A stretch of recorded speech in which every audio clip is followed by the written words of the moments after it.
like I don't have a Christmas tree up yet because I'm still traumatized. Hi guys, welcome back or welcome to my channel. If you're new here, I hope you're good. Today I wanted to have a cozy honest chit chat with you. I've got my cup of tea here, it's really hot, so I'm gonna put it down. Oh my god, it's burning my hand. I wanted to have a very honest chit chat with you guys, a bit of a catch up, a bit of a what's going on with me, because 'tis the season where everybody's meant to be merry and happy and stuff. And I know in the last 2 months I've gotten a couple of followers who definitely are resonating and following and subscribing to my channel because of my double life story, and I felt like I needed to come on here and just show up for the double life community, essentially.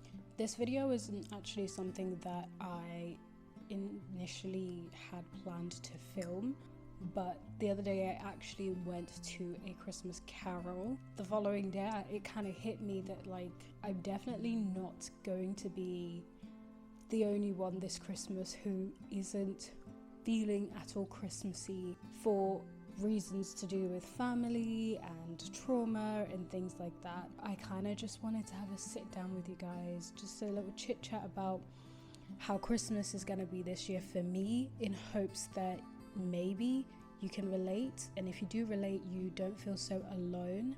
I really wanted this video to be like, oh my gosh, Christmas is around the corner and I know what it feels like, but here are 5 things you can do to make it feel better if you're somebody that's spending it alone. But I'm gonna be honest straight up, I don't really have the answers. I'm just here to, I guess, let you know that you're not alone. So I think I mentioned before that last weekend myself and my boyfriend went to a Christmas carol, and it was one that I had actually sought out because I was definitely feeling a bit down, and I said to myself, I want to do at least one thing that's a little bit Christmassy, because although I'm struggling with it, I know that I'm never gonna get any better by just not doing anything about it. So it was kind of my idea to go to this Christmas carol, and I genuinely enjoyed it. It was really sweet. It was lovely, and it was in a cute church in a cute little town, and had nothing to do with my past affiliations with church and God and things like that, because it was a completely different denomination. And while I enjoyed the service, it definitely left me very aware and a bit sad, because I realized it was the first Christian or God related thing I'd done in a while. And thinking about that made me reflect on the fact that this year I have definitely developed some new traumas around God and church.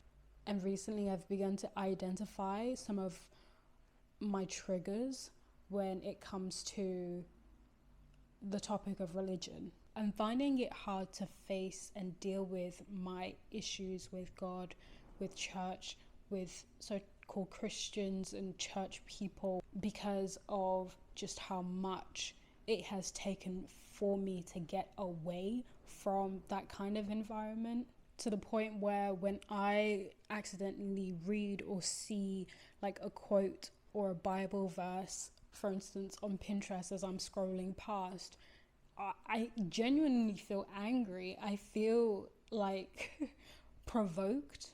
I'm noticing how much I'm carrying that with me and into situations and new friendships and relationships, but also still holding that with the friendships and relationships I currently have. A couple of months ago, I actually downloaded Bumble BFF because I was like, okay, I feel like I'm in my 20s and I really want to, get to the point where I feel like I have a group of friends that I can rely on and all that kind of good stuff.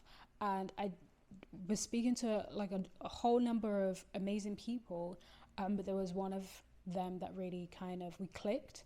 So myself and her decided to move off the app and message each other directly. And for a good couple of weeks it was a back and forth of getting to know her, and it was really nice. It was really amazing to have somebody that you feel like you click with. And so obviously the time came for me to tell her my story, the whole double life spiel. And it'd been a while since I'd kind of like explained that to another person. And so I definitely got emotional in my voice notes and had mentioned how that it's difficult for me to listen to, kind of preachings and teachings, and even just like accidentally hearing or seeing a Bible verse is very triggering for me, and how that just I still hadn't healed, and I'm just not ready yet. I'm not there emotionally. And I know that it was never her intention to. I know that it was probably by default that she decided to kind of quote from the Bible and kind of almost like pray for me in her response, in her voice note. But for me, that was enough for me to stop talking to her. And it's not that she's a bad person, but I felt so angered by the fact that I had literally just told my whole life story and kind of said how that this particular thing was something I'm still struggling with. And she proceeded, knowingly or unknowingly, to kind of do the very thing I said I was struggling with. And so in the last couple of months, it's definitely been more and more apparent to me that that is an area that is a sore subject for me. It's an area I need to really take time and essentially heal. Another thing in that same kind of topic, that same area, is getting invited to attend people's church services or like mass and things like that, which obviously becomes more and more common this time of year. But even just in general, I've had a couple of friends or people from, my previous church still reaching out, still dropping hints about me attending church or coming back to church. I think being in an environment where for so long, the church I grew up in put a lot of emphasis on evangelism. If you don't know what that is, that's essentially people, maybe going door to door or in the street, kind of trying to stop you and talk to you about God, because that is what Christians believe we're supposed to do, we're called to do, we're put on the earth to do, is to tell people about the message of Christ. And so growing up in the church and seeing that from like as an insider, and how that sometimes it felt a bit ingenuine, it felt more about numbers, it felt more about bringing people in and like getting them to stay. Whether it was ever meant to feel like that, I don't know, but I know that as a young person growing up and watching it unfold, and the meetings and discussions about how many people we were able to get their contact details from, so that we can invite them to the next church service and kind of check up on them, but in my mind like put pressure on them to attend services, and even at certain points being roped into it and getting quite involved in doing the same thing. I know how that has felt and looked, and I've seen how the people on the other end have felt when being approached in this way. And so for me, now that I'm no longer in that environment and I've done so much, I've put so much effort and energy into removing myself from people like that, being asked or hinted or invited to a church service or whatever it may be, is definitely like such a huge thing for me. And I really struggle with the idea that it's not a malicious thing. It's not something where the person is deliberately trying to trap me into coming to their church and being a member, and it's not a thing where the other person feels like I am their prize, or I am something that they can present and say to their pastor or their leader like, oh, I managed to get this one in. And so this season is another season that heightens that feeling of like, I don't feel comfortable and I don't feel safe unless I am in a position where I am the one choosing to attend a service, or I'm the one choosing to read the Bible, or I am the one choosing to pray or choosing to sing or whatever, in situations where I feel like a person has unexpectedly given me advice or anything like that relating to God and Christianity and religion, I kind of just shut down. So the holidays and festivities in general that are kind of centered around family and relatives and spending time together and being happy and grateful for the family that you have has always been difficult for me, more so in the last 2 years because I've been spending it alone, or at least away from my family. Christmas for me growing up hasn't existed in the way that a lot of other people have or do tend to experience it, at least for like the last couple of years. I'm not exactly sure what age I was when my dad essentially decided that we weren't going to be celebrating Christmas with things like a Christmas tree and lights and decorations and cards and presents and things like that. I'm gonna like say around 14 or 15, he kind of came in like one December and said like, we're not doing that anymore, mainly because he felt that Christmas had become too much about that and, you know, the commodifying or the merchandising or like the money aspect, the marketing aspect of Christmas had taken over the real purpose for Christmas, which is actually celebrating the birth of Jesus, which is fair, and ultimately that's how we felt, so that's essentially how we had to live from that point on. But I definitely will say and do know that not experiencing Christmas in that way, especially when we'd only really just begun to kind of celebrate it like other people did, and suddenly being cut away from it, whilst the world still continues to celebrate Christmas, do things that are quite festive, definitely has left me feeling quite jaded and quite displaced when things like this come around, or this time of year comes around. I'm gonna sip some tea. Oh my goodness, I just spilled my tea everywhere. Oh my god, that was close. Oh. Still good though. I think one of the hardest parts I'm finding about the Christmas season is meeting or seeing people or talking to people who are obviously not in a similar situation as me and are kind of, you know, wanted to have general chit chat about Christmas and what they're doing, and wanting to find out what I'm doing and if I've got the Christmas tree up, and me just being like, no.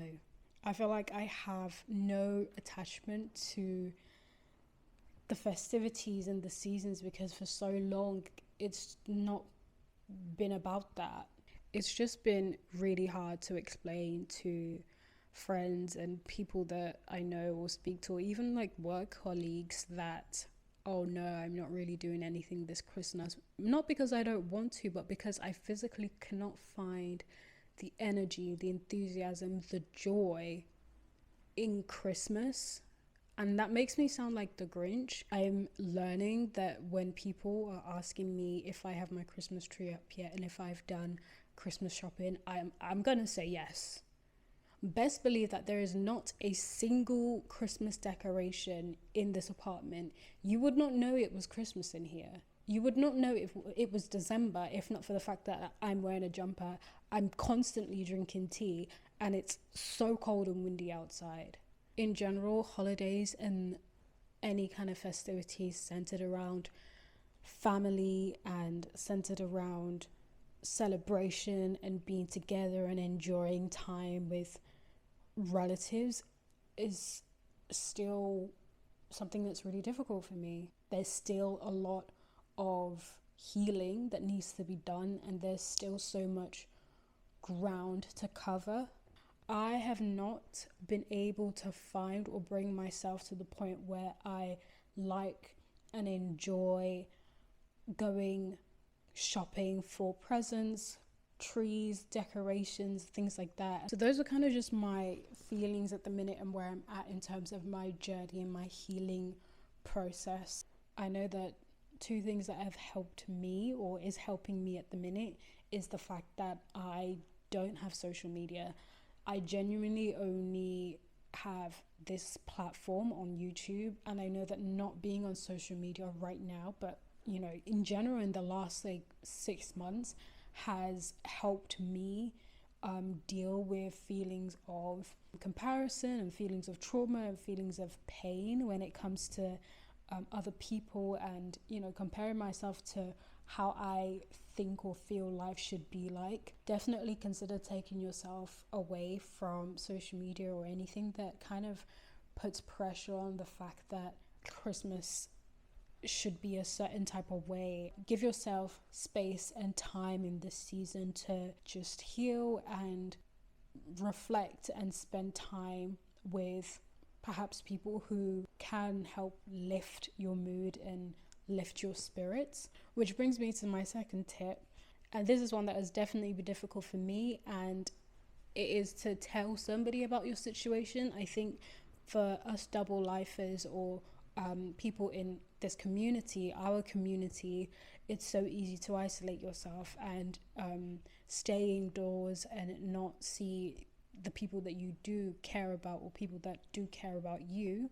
I know because firsthand I wasn't intending to spend Christmas with anyone other than my boyfriend, but recently being around friends and kind of mentioning casually that I wasn't really planning to spend Christmas with family because of my situation meant that another of my friends who's in a kind of different position but was also going to be spending Christmas alone is now going to be spending Christmas with me. So telling somebody about your situation or the fact that you're going to be spending Christmas potentially by yourself will definitely help ease that pain and that burden of loneliness if that is something that you're experiencing.